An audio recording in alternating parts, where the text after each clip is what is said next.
बैठिए। ये वो चलवा है ओकरा बार्क में ज्वाइनिंग है।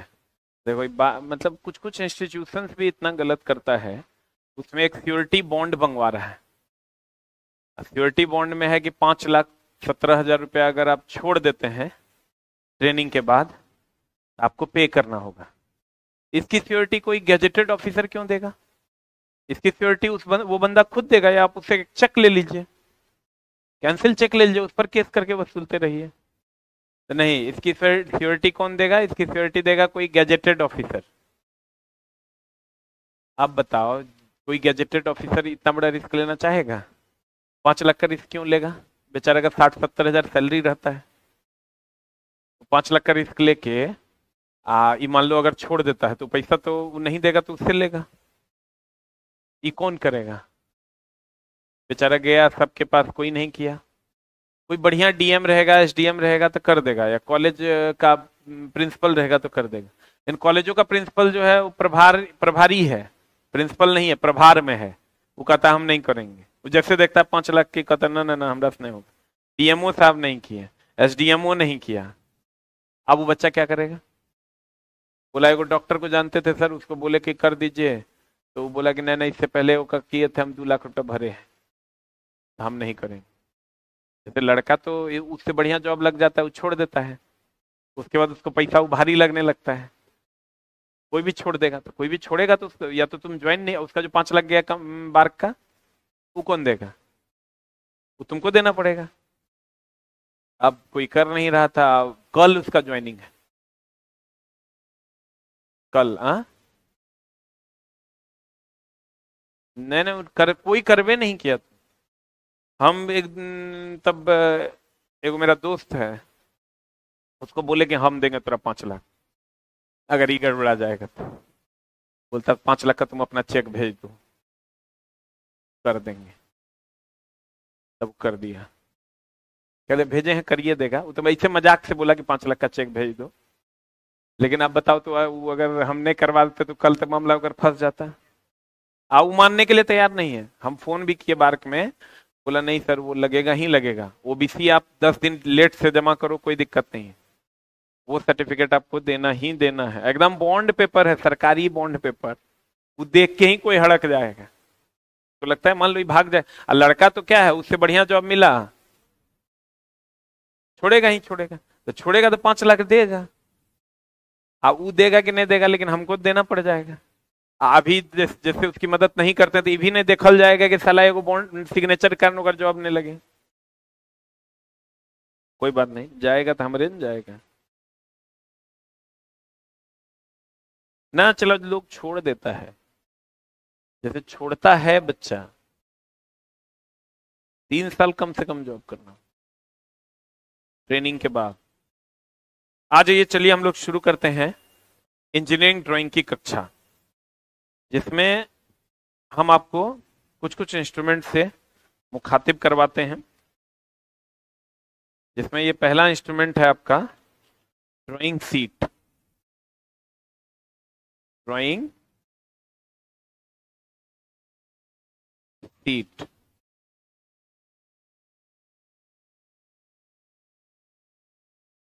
ज्वाइनिंग के टाइम में चला कोई समस्या होगा ना, उसके लिए हम हैं, उसके लिए टेंशन नहीं लेना है, खाली वहां तक पहुंचो तो। ये तुम्हारा हो गया ड्राइंग सीट, इसी पे हम लोग ड्राइंग करते हैं। ठीक है, तू डेस्क को यहां तक चढ़ा सकता है क्या? अरे, डेस्क को यहां तक चढ़ाओ, ये वाला, ये हाँ, उसका कीबोर्ड यहाँ रखो।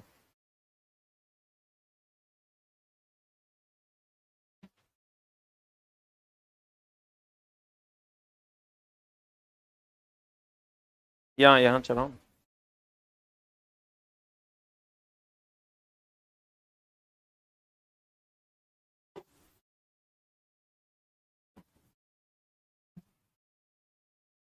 ठीक है, उल्टा ही लगाना, उल्टा ही लगाओ। हाँ, बस बस बस। बोर्ड लाओ, बोर्ड खोल दो।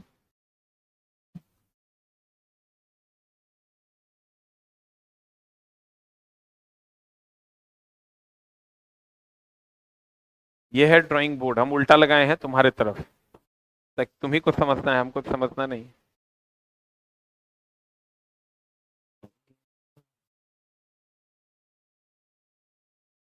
ये हो गया ड्राइंग सीट, ठीक है। इसका क्लिप होगा,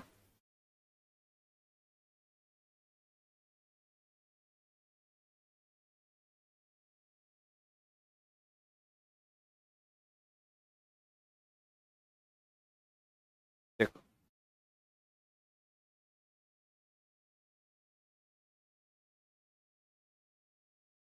क्लिप लाया।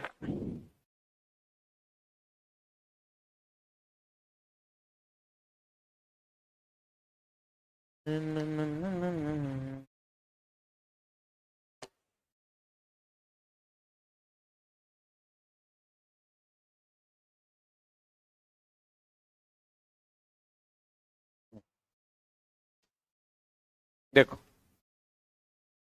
इसका यूज हम लोग नहीं करते हैं। ये ड्राइंग बोर्ड हो गया और ई तुम्हारा हो गया ड्राइंग सीट, और ये क्लिप है।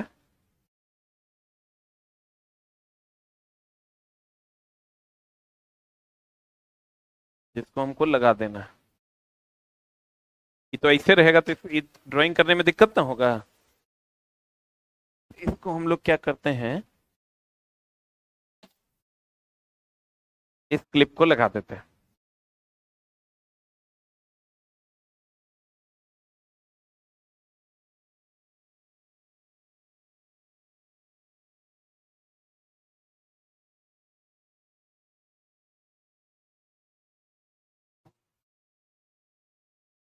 ये चारों कोना पे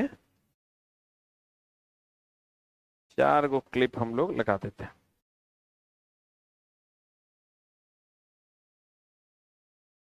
ठीक है,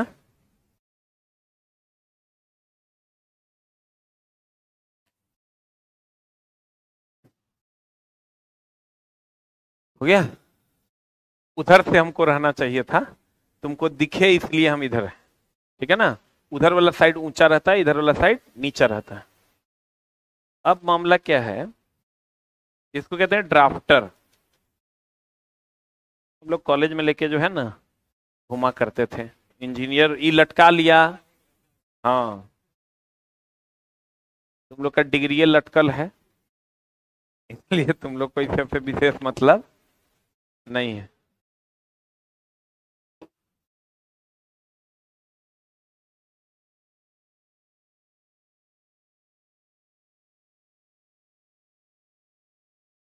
देखो इसको हम लोग किसी एक एंड पे फिक्स करेंगे, यहाँ।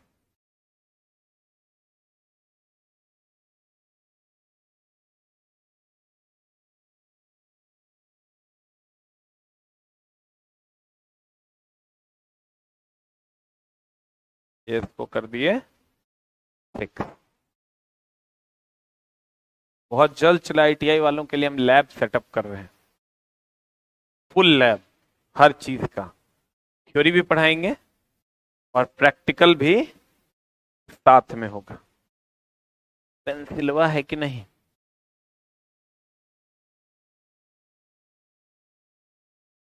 कल ज्योमेट्री बॉक्स था, यहाँ क्या हुआ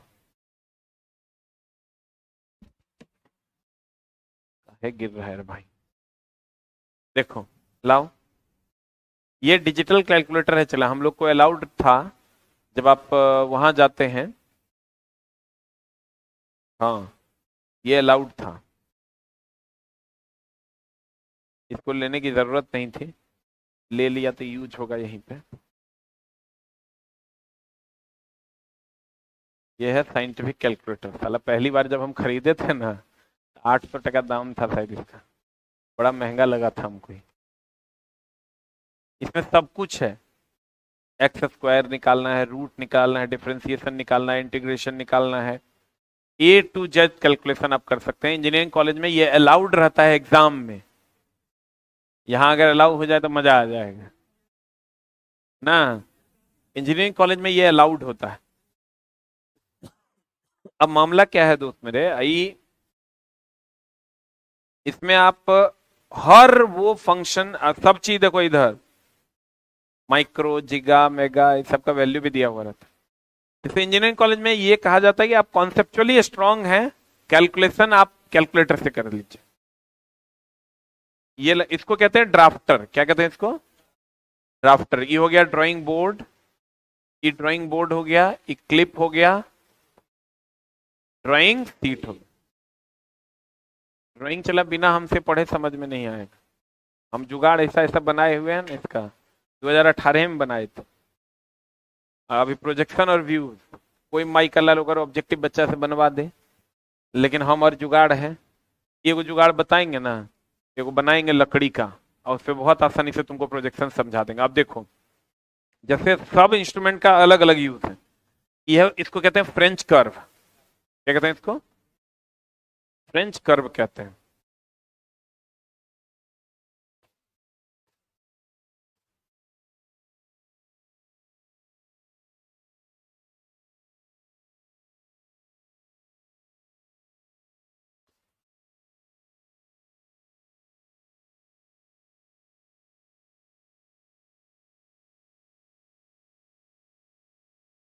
चला, अकबर बीरबल की कहानी तो है नहीं, एक रात सीखना ही पड़ेगा। तो सर को, और इस बार देखना पिछले बार वाला मामला नहीं रहेगा। पिछले बार क्वेश्चन मात्र 2 था, ठीक है ना, क्योंकि पहली बार इंट्रोड्यूस ही हुआ था। तो ये हो गया तुम्हारा फ्रेंच कर्व। अब इसका अपना यूज है। आप कहिएगा इसका सर अपना क्या यूज है? इसका यूज ये है दोस्त मेरे, कि अलग अलग शेप देखो सब में बना हुआ है। जब जहां पर जो शेप का हमको जरूरत है, वो शेप हम बहुत आसानी से बना सकते हैं। इसको हम लोग कहते हैं फ्रेंच कर्व। अब जैसे हमको मान लीजिए ये शेप चाहिए, ये शेप चाहिए, तो बहुत आसानी से हम यहाँ पेंसिल रखेंगे, आप पेंसिल रख के इसको घुमा देंगे,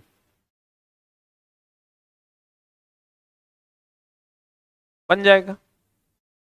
जहां पर जो शेप आप चाहिएगा वो शेप आपका बन जाएगा। तो इस फ्रेंच कर्व इसी को कहते हैं। ये तो हो गया फ्रेंच कर्व तुम्हारा, ये अलग अलग शेप में होता है फ्रेंच कर्व। क्योंकि बताओ, ऐसा शेप तुम स्केल से बना सकते हो क्या? नहीं बना सकते। तो जो शेप हम स्केल से नहीं बना सकते, उसको हम लोग किससे बनाते हैं? फ्रेंच कर्व से बना देते हैं।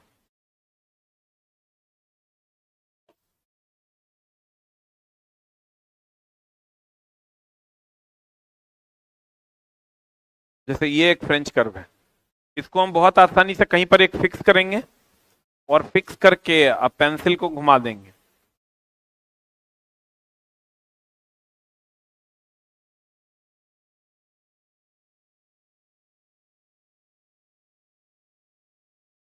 बन जाएगा। तो बन गया। जैसा शेप जहां पर चाहेंगे वहां पर बन जाएगा। किसकी सहायता से?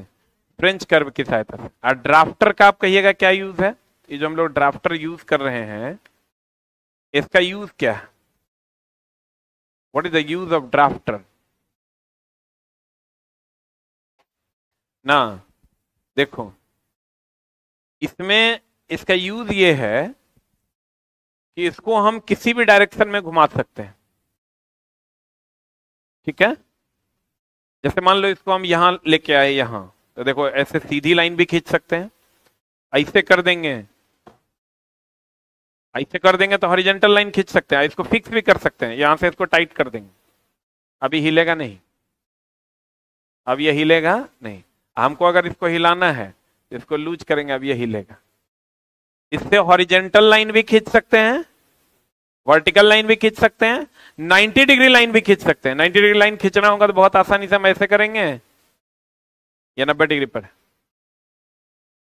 अब तुम कहोगे तब ई स्केल का यूज क्यों नहीं करते हैं सर? इसका भी तो वही काम है। ये जो स्केल है आपका,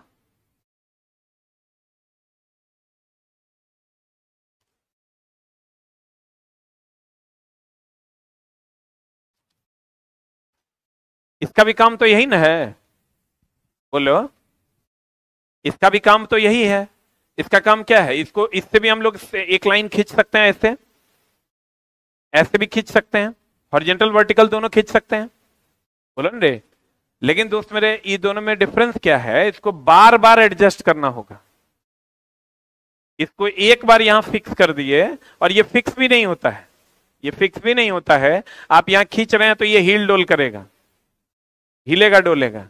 लेकिन इसमें अगर आप एक बार फिक्स कर दिए, मान लीजिए ये सीधी लाइन आप इसको फिक्स कर दिए, तो ये हिलेगा डोलेगा नहीं, ई हिलेगा डोलेगा,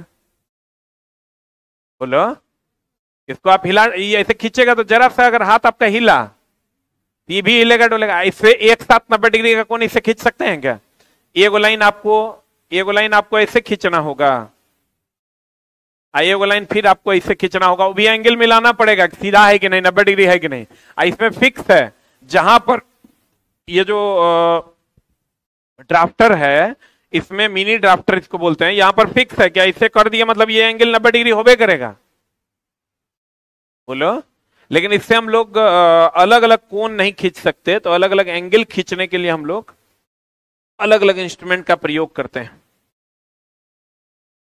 जैसे ये, इसको क्या बोलते हैं, प्रोटेक्टर का यूज करते हैं हम लोग एंगल खींचने के लिए, ठीक है। तो दोस्त मेरे, अब इसका काम आपको समझ में आ गया होगा। ड्राफ्टर है ये स्केल है, ये प्रोटेक्टर है, ये आपका ड्राइंग सीट हो गया, इसकी लंबाई ज्यादा होती है और चौड़ाई कम होती है। और ये आपका ड्राइंग बोर्ड हो गया। आप बोर्ड में पीछे के सिरे पर क्या होता है, पीछे के सिरे पर देखो, ये बोर्ड जो होता है बहुत सारी पट्टिकाओं से बना हुआ होता है। ये बोर्ड जो है दोस्त मेरे बहुत सारी पट्टिकाओं से मिलकर बना। और ये वाला देख रहे हो, ये क्या कहते हैं इसको, क्या कहते हैं इसको रे? बोर्ड जो होता है, सब अलग अलग पार्ट है, ई पट्टिकाओं के समूह को जोड़ने के लिए वो वाला चीज हम यूज करते हैं, ठीक है। तो कहने का मतलब ये हुआ दोस्त मेरे, कि अगर अब बोर्ड भी किस लकड़ी का बना होता है, होला होगा, होला की होता है, होला मतलब हल्का होगा। अरे बाप रे बाप। तो दोस्त मेरे, ये आपके कंप्लीट ड्राइंग इंस्ट्रूमेंट्स हैं जिसके द्वारा हम लोग ड्राइंग करते हैं, बोलो रे। इसी को एक एक करके डिटेल में पढ़ना होगा, इसी को हम लोग इंजीनियरिंग ड्राइंग करते। लेकिन इसमें अब जैसे इंजीनियरिंग ड्राइंग की अगर हम बात करें, तो हमने आपको कहा था कि अगर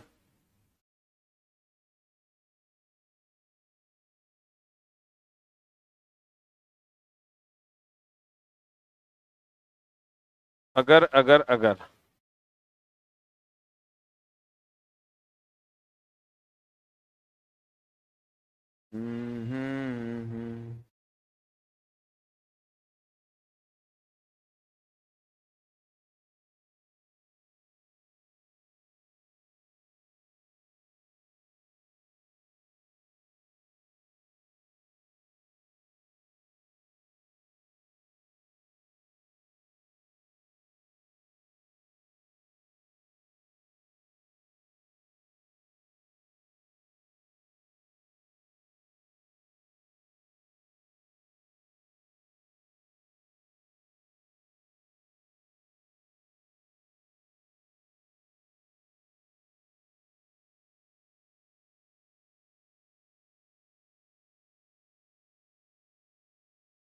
चला, इंजीनियरिंग ड्राइंग ऐसा चीज है ना कि आप जिसको कुछ नहीं आता है वो भी सीख सकता है।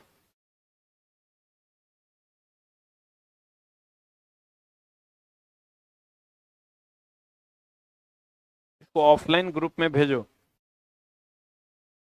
ऑफलाइन ग्रुप का हम ही मेंबर नहीं है। किसका है यार?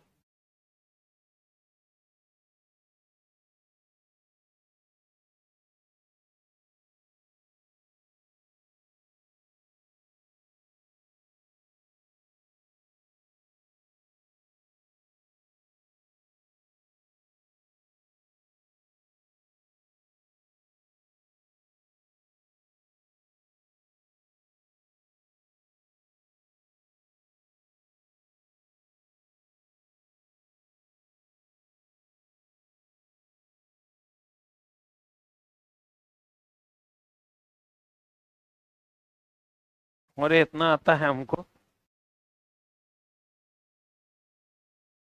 हाँ, इसका स्लाइडर।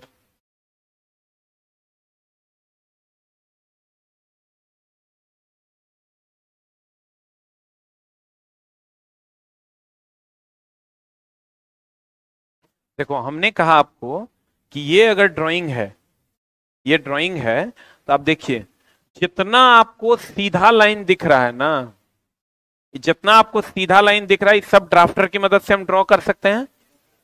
और ये जो टेढ़ा लाइन आपको दिख रहा है ना, इसके लिए आपको नहीं, फ्रेंच कर्व से नहीं होगा वो, फ्रेंच कर्व से अनियमित कर्व ड्रॉ करते हैं। उसके लिए आपको ये इसका यूज करना होगा, कंपास का। कंपास को आप यहां पर दीजिएगा, यहां पर देने के बाद इसको बहुत आसानी से ऐसे घुमा दीजिएगा, ये कंपास से बनेगा। फ्रेंच कर्व जो बनता है ना, वो अनियमित शेप के लिए होता है, नियमित शेप के लिए नहीं। फ्रेंच कर्व जो आप इसको यूज करते हैं, ये फ्रेंच कर्व कंप्लीट अनियमित शेप होता है। जितना आप देखिएगा, एक भी इसमें नियमित शेप नहीं है। इंजीनियरिंग ड्राइंग एकदम आराम से सीखने की जरूरत है। तो ये सारा अनियमित शेप है। ये आप कभी भी इससे ड्रॉ कर सकते हैं क्या? कभी नहीं कर सकते। इससे आप एक फिक्स एंगल ड्रॉ कर सकते हैं, एक फिक्स कर्व ड्रॉ कर सकते हैं, लेकिन अनियमित शेप अगर ड्रॉ करना है तो किससे ड्रॉ करना होगा? किससे ड्रॉ करना होगा? फ्रेंच कर्व ड्रॉ से ड्रॉ किया जाता है। क्लियर? तो सारा शेप अलग अलग है। ये तो कंप्लीट आपका गिफ फाइल है। यहां आप देखिएगा, ये बॉर्डर, ये जो पिलर है, प्लिंथ है, इसको मोटा खाली कर दिया गया है। अलग अलग शेप को, ये किसी घर का ड्राइंग है, इसमें अलग अलग शेप को अलग अलग इंस्ट्रूमेंट के द्वारा ड्रॉ किया जाता है, और सबका अलग अलग मीनिंग है। सारे लाइंस का अपना अपना मीनिंग है, हर लाइन की अपनी अपनी परिभाषा है। कौन सा लाइन मोटा होगा, कौन सा लाइन पतला होगा, सारा फिक्स है। देखो, ये लाइन मोटा है कि नहीं है? ये लाइन मोटा है मतलब ये बीम है। क्या है ये? बीम है। ये लाइन मोटा है कर मतलब ये क्या है? बीम है। सामने वाला समझ जाएगा ये बीम है भाई, यहां पर बीम है। और बीम का मोटाई चौड़ाई भी दिया हुआ है, लेकिन ये लाइन देखो, इसकी तुलना में ये लाइन पतला है। तो कोई लाइन मोटा होगा, कोई लाइन पतला होगा। जो मेन लाइन, ये वाला देखोगे तो ये सबसे ज्यादा मोटा है कि नहीं है? तो ये लाल रंग का जो लाइन आप देख रहे हो, ये सबसे ज्यादा मोटा है। इसका मतलब ये क्या है? पिलर है। ये क्या है? पिलर है। और ये जो देख रहे हो, ये क्या है? बीम है। क्या है? बीम है। और वाल होगा तो इससे पतला होगा। जब सबसे मोटा क्या होता है? पिलर। उसके लिए मोटा लाइन दिए, उससे पतला क्या हो जाएगा? बीम। और उससे पतला क्या हो जाएगा? वाल। तो वाल के लिए सबसे पतला लाइन। तो सामने वाला समझ जाएगा भैया ये बीम नहीं है, ये क्या है? वाल है। बीम और वाल तो 2D, ये 2D पिक्चर है। ये कौन पिक्चर है? 2D, 2 डायमेंशन और 3 डायमेंशन। डायमेंशन 3 होते हैं मेनली। एक 1 डायमेंशन मतलब एक्स एक्सिस, 2 डायमेंशन मतलब एक्स और वाई, और 3 डायमेंशन मतलब एक्स वाई और जेड। यही ना? एक्स एक्सिस हो गया सीधा, लेंथ मान लो, लेंथ और ब्रेथ मान हुआ तो 2 dimension. Length, breadth and height हो गया तो 3 डायमेंशन। तो इसमें खाली लेंथ और ब्रेथ है, ये 2 डायमेंशन। हम अपने इंजीनियर को बोले भैया हमको 3 डायमेंशन वाला दिखाओ। 3 डायमेंशन में कैसा मकान दिखेगा वो आपको दिखाई देगा। वो कहता है 10,000 इसका असर अलग से लगेगा, क्योंकि वो तीसरा डायमेंशन भी कवर करेगा। बोलो, तो ये जो बना हुआ है ये सॉफ्टवेयर पे बना हुआ है। आपको जो बनाना है, तो आपको, तो आप इनिशिएटर हैं, तो इनिशिएटर ने तो पहले बेसिक चीजें आपको ड्राइंग की पता होनी चाहिए। इसी में आप जाइएगा, अगर प्रोजेक्शन व्यूज वगैरह में इसके स्पेशल सिंबल्स भी हैं। अगर कहीं पर कोई स्पेशल सिंबल दिया हुआ है, मान लो यहां पर जी दिया हुआ रहता, यहां पर मान लो कोई सिंबल देके ऐसे जी दे देता, ऐसे घेरता, तो हम समझ जाते कि ये जनरेटर का स्पॉट है। उसके लिए उसको जनरेटर लिखने की जरूरत नहीं है, खाली जी लिख के घेर देगा तो उसका जनरेटर का स्पॉट हो जाएगा, क्योंकि वो उसका सिंबल है। बोलिए, कहीं पर अगर इस टाइप का कुछ नहीं है, जो ऑल सिंबल्स को थोड़ा सा बढ़िया से समझने की जरूरत है, रट्टा मारने से नहीं होगा। समझ लीजिएगा तो हो जाएगा। ये बड़ा एक छोटा है ना, तो सामने वाला समझ जाएगा क्या है बैठे। जैसे ई तो हो गया आपका घर का, कमरे का वायरिंग, कमरे का डिजाइन है। आप उससे इलेक्ट्रिकल डिजाइन लीजिएगा ना, तब उसमें ये सिंबल्स का यूज करेगा। जैसे ई तो घर का हो गया कि मतलब ये क्या बोलते हैं उसको, कमरा कैसे रहेगा हमारा, बालकनी कितना रहेगा, ये उसका डिजाइन है। लेकिन उससे आप कहिएगा नहीं नहीं हमको इलेक्ट्रिकल का डिजाइन भी भेजो, वो आपको एग्जैक्ट बता देगा कि भैया अगर यहाँ पर ऐसा लिखा हुआ है समझ लो यहाँ बैटरी रहेगा, यहाँ ऐसा लिखा हुआ है समझ लो क्या रहेगा, जनरेटर रहेगा। बोलन रे, हर चीज का अपना अपना एक सिंबल है, तो वो चैप्टर आपका है सिंबॉलिक रिप्रेजेंटेशन। ये ड्राइंग इंस्ट्रूमेंट एक अलग चैप्टर है। अब देखते आप कैसे हैं, उसकी छाया कैसे बनेगी, तो उसको हम लोग प्रोजेक्शन और व्यूज कहते हैं, जिसको पढ़ना बहुत मुश्किल है, लेकिन हमारे लिए बहुत आसान है पढ़ाना, क्योंकि हम उसका एक जुगाड़ किए हुए हैं। वो जुगाड़ से आपको पढ़ा देंगे बहुत आसानी से, आप समझ जाइएगा। वो जुगाड़ क्या है उस पर भी हम लोग बात करेंगे। प्रोजेक्शन और व्यूज सबसे इंपॉर्टेंट चैप्टर्स हैं। तो दोस्त मेरे कहने का मतलब ये हुआ, ड्राइंग इंस्ट्रूमेंट की सहायता से हम ड्रॉ करेंगे, सिंबल से हम ये समझेंगे। देखो तुम्हारा जो चैप्टर हम उसको क्लियर करते हैं। पहला चैप्टर है ड्राइंग इंस्ट्रूमेंट, उससे हम ड्राइंग करेंगे। लड़ाई हो गया, झगड़ा हुआ है, अच्छा। ड्राइंग इंस्ट्रूमेंट की अगर हम बात करें तो ड्राइंग इंस्ट्रूमेंट से ये हम क्लियर करेंगे कि ड्रॉ कैसे करना है। एक चैप्टर खत्म। सिंबॉलिक रिप्रेजेंटेशन से हर सिंबल को हम लोग पढ़ेंगे, एक चैप्टर कंप्लीट। बोलो रे, ज्योमेट्रिकल फिगर से हम लोग जानने की कोशिश करेंगे कि कौन सा फिगर हमें क्या बताता है, 3 चैप्टर कंप्लीट। आज चौथा प्रोजेक्शन, किसकी छाया कहां बनेगी, 4 चैप्टर कंप्लीट। अब व्यूज, किसको कैसे देखना है, 5 चैप्टर आपका कंप्लीट हो गया। यही तो आपको पढ़ना है, क्लियर है, बोलन रे। तो ये था आपका ड्राइंग इंस्ट्रूमेंट। इस इंस्ट्रूमेंट में, इसी में आपका आता है और भी चीज जो आप ऑलरेडी पढ़ चुके हैं, जिसमें रबर आ गया, कटर आ गया। रबर भी किस मटेरियल का बना होता है, पेंसिल भी एक नहीं बहुत सारे टाइप का होता है। पेंसिल आप देखे होंगे, कोई मोटा पेंसिल होता है, कोई पतला पेंसिल होता है ना। तो पेंसिल के अलग अलग प्रकार हम लोग पढ़ेंगे कि पेंसिल का प्रकार क्या क्या होता है। ये कटर हो गया, ये आपका रबर हो गया। रबर में भी कौन सा रबर यूज करते हैं हम लोग, किस मटेरियल का होता है, अभी तक तो हम लोग यूज कर रहे थे खाली। कटर में भी कौन सा कटर यूज करते हैं। पेंसिलें अगर आपको पढ़ना है तो पेंसिल अलग अलग प्रकार का होता है, कोई पेंसिल मोटा होता है, कोई पेंसिल पतला होता है। जैसे दोस्त अगर आपको बॉर्डर लाइन देना है तो मोटा पेंसिल का यूज करना होगा। अगर आपको जैसे बीम, आपको पिलर डालना है तो मोटा पेंसिल का यूज करेंगे, एक के बारे में हो जाएगा कि बार बार रगड़ते थोड़े रहेंगे। तो उसी में मोटा पेंसिल और पतला पेंसिल के हिसाब से आप पढ़े होंगे। एचबी पेंसिल पढ़े हैं, तो पेंसिल पे लिखल भी रहता है एचबी पेंसिल वगैरह वगैरह टाइप का पेंसिल लिखा हुआ रहता है। तो अलग अलग प्रकार के पेंसिल्स हम लोग पढ़ेंगे। डिवाइडर पढ़ेंगे, प्रोटेक्टर पढ़ेंगे, कंपास पढ़ेंगे, फ्रेंच कर्व पढ़ेंगे। फ्रेंच कर्व का अपना यूज है कि वो भैया अनियमित शेप को ड्रॉ करता है। डिवाइडर का अपना काम है, किसी लाइन या किसी कोन को वो डिवाइड करता है। फ्रेंच कर्व का अनियमित शेप के लिए यूज करते हैं। ये जो कंपास है, ड्राफ्टर है, इसका अपना यूज है। ड्राफ्टर को हम फिक्स कर सकते हैं, ये हिलेगा डोलेगा नहीं। ये अगर बोर्ड है तो ये किस मटेरियल का होगा, ये अगर सीट है तो ये किस क्या होगा, इसका लेंथ क्या होगा, इसका ब्रेथ क्या होगा, कहां पर कौन सा सिंबल यूज करेंगे, कहां पर हम लोग को कंपनी का नेम लिखना है, कहां पर हमको अपना नेम लिखना है, ये किस मटेरियल का बना होता है बोर्ड, इसके नीचे जो पट्टी होता है उसको क्या कहते हैं। ये सारी चीजें हम लोग ड्राइंग में पढ़ते हैं, ठीक है। और बहुत आसानी से आप इसको समझ पाइएगा, ठीक है। उम्मीद करते हैं थोड़ा बहुत आपको समझ में आया होगा कि एक्चुअल में अब ये पेपर है क्या, ठीक है ना। तो मिलते हैं हम लोग अगली कक्षा में। Thank you very much. Hello,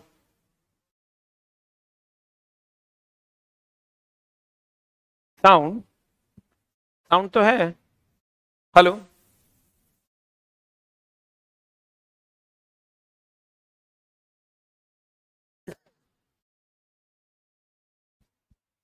sound जा रही है आप लोगों को, तभी तुम लोग बोला कहने। अगर साउंड ओके है तो एक टाइप करूं, नॉट ओके है तो 2 टाइप करूं। हेलो, अरे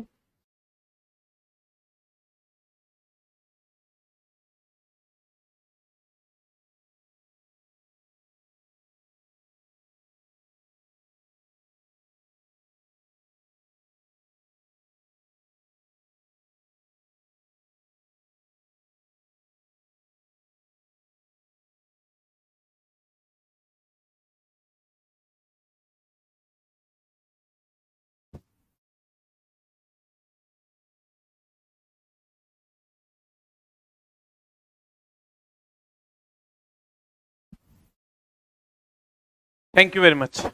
ठीक ना? अरे सब समेट के बढ़िया से रखिएगा, तब तो हर एक नंबर से गड़बड़ाएगा रिजल्ट हम करवा देंगे।